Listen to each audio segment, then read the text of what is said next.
You know that feeling when your vacation in Thailand is over and you have to go back to the West, right? There is this particular moment at the airport as you go up the escalator, suddenly your heart feels very heavy. At first, you tell yourself it's probably just because your holiday is over. But if that were really the case, then why does it hurt you so much? สวัสดีครับ I'm Thanong, Swiss Thai author of 42 Thai social codes, and I decode what Thailand reveals about you. In this video, I want to decode exactly what happens when you leave Thailand and go back home. I want you to understand what that feeling is actually telling about yourself. Stay until the end because I leave you with one question that might change the way you think about your own life. So, are you ready? Let's go. There's a concept called liminality. Victor Turner described it as a state of being in between. Let me explain. Back home, you have a family, friends, a career, a reputation. Your identity is already established. But in Thailand, all of that disappears. You arrive in a place where nobody knows the version of you that exists back home. And that's liminality, because the identity you have built back home stays back home.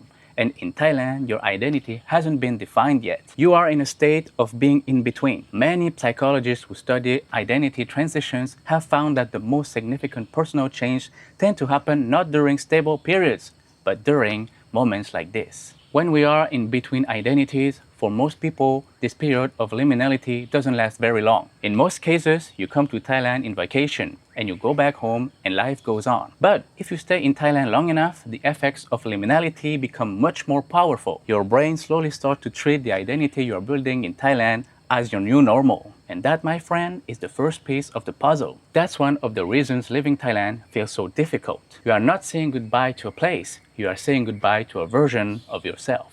There is another thing that happens when you leave the environment you have always known. Without even realizing it, most of us spend years building a social mask. We build a version of ourselves designed to fit the society we grew up in. You learn what's acceptable, what gets rewarded, what gets criticized. Little by little, you become the version of yourself that fits the world around you.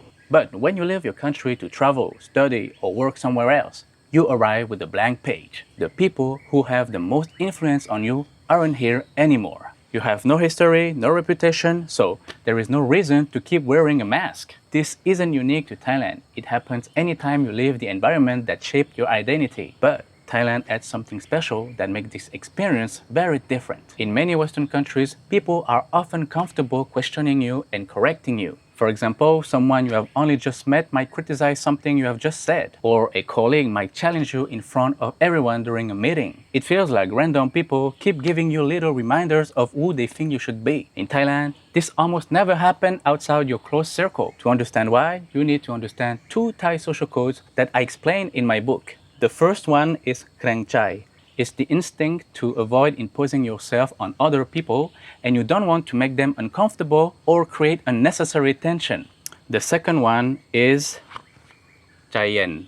It literally means cool heart. It's the instinct of staying calm instead of escalating things. When you put these 2 Thai social codes together, they create an environment where people are much less likely to impose themselves on you. People may notice you, they may have opinions about you, but they usually keep those opinions to themselves. People almost never confront you, and for someone who's used to living in the West, that can be a game changer. No need to feel like you have to justify yourself. You can just exist. And little by little, your social mask starts to disappear. And once that mask is not here anymore, you can explore parts of yourself that never had room to exist before. You start to have new ideas, new ambition, new possibilities, and then it's time to go back home. That's why leaving Thailand hurts so much. Just when you are starting to discover who you are, it's time to put the mask back on. At first, you come to Thailand for a vacation, and you know you're only here for a couple weeks. So every little moment feels special. Even something simple as going to 7-Eleven at 3 a.m. feels special. But if you stay long enough, maybe 6 months or 1 year, something starts to change. You stop thinking like a tourist. You don't need Google Maps anymore. You already know the way. You already have your favorite coffee shop, your favorite place to sit when you need to clear your mind. Instead of doing tourist activities, you start doing ordinary things like grocery shopping, doing your laundry, meeting the same people. Little by little, these things stop feeling special. They simply become your everyday life. Honestly, the key moment when everything changes is when Thailand no longer feels like a vacation and it starts to feel like home. I think that's the main reason why I've met so many people who come back to Thailand 3 or sometimes even 4 times a year. They are not chasing for another vacation. They are trying to get back to the life they built in Thailand. So, why is it so hard to leave Thailand? My country brings together a rare combination of conditions. Here, you enter a period of liminality where you leave behind the identity you built back home and start building a new one from scratch. And because of the 2 Thai social codes I mentioned, Krang Chai and Chayen, most people won't confront you even when you make a social mistakes. So, you don't feel the need to wear a social mask anymore. Also, I forgot to mention, but the cost of living is lower. So for many people with Western income, you can often stay here long enough for all of this to happen. I would say long enough to stop feeling like a tourist, long enough for Thailand to start feeling like home. That's why it's so powerful. It's not one psychological effect. It's all of these conditions coming together at the same time. And together, they create something very rare. The opportunity to discover a version of yourself that never really had the chance to exist back home. And the thing is, before you even realize it, you become deeply attached to that version of yourself. And that's normal because you are building your identity around who you want to be, not for society. That's why leaving Thailand feels so hard. You are not just saying goodbye to a place, you are saying goodbye to the version of yourself you always wished you could be. But in fact, Thailand didn't create a new you. You did. My country simply gave you the space to discover it. So, here is the real question.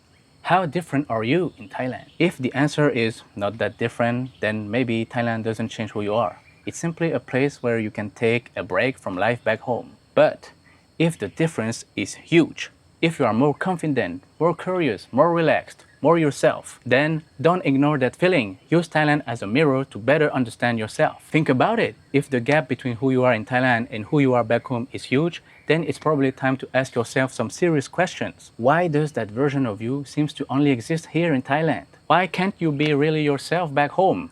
What would happen if people see the real you? Would you lose your job, your reputation, your relationships? What are you trying to protect wearing that mask? Understanding why you feel this way might tell you exactly what needs to change in your life. Honestly, that's a question only you can answer. I first came to Thailand because I wanted to discover my father's country and meet my father's side of the family. At first, I didn't have any expectations about Thailand. I never imagined that after just one trip, I'd fall in love with Thailand. Over the years, the more I came back to Thailand, the more I realized I was becoming a different person. I realized I wasn't coming back for Thailand. Actually, I was coming back because I wanted to be that version of me when I'm in Thailand. You know, back in Switzerland, I was constantly waiting for the next trip, counting the months, the weeks, the days. And one day, I asked myself, if I spend my whole year waiting to come back to Thailand, why am I still living in Switzerland? Something had to change. So I made the decision to leave Geneva and build my life here in Bangkok. I'm not saying moving to Thailand is the answer.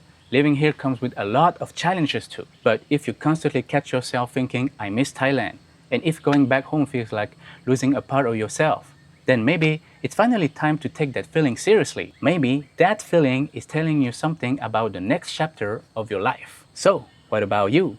When you are at Suvarnabhumi Airport, going up that escalator flying back home, what goes through your mind? How do you feel? Tell me in the comments. And if you want to keep decoding what Thailand reveals about you, subscribe to Thai Decoded. ไว้เจอกันนะครับ